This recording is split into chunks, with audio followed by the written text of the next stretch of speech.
Bismillahirrahmanirrahim. Assalamualaikum warahmatullahi taala wabarakatuh. Salam sejahtera, selamat bertemu kembali. Hello everybody.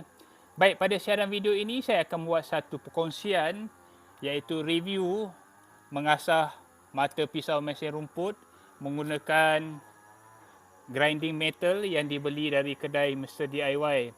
Yang mana bahan-bahan yang terdapat pada mata grinding ini seperti kertas pasir yang mana tidak membahayakan sekiranya kita menggunakannya pada mesin rumput.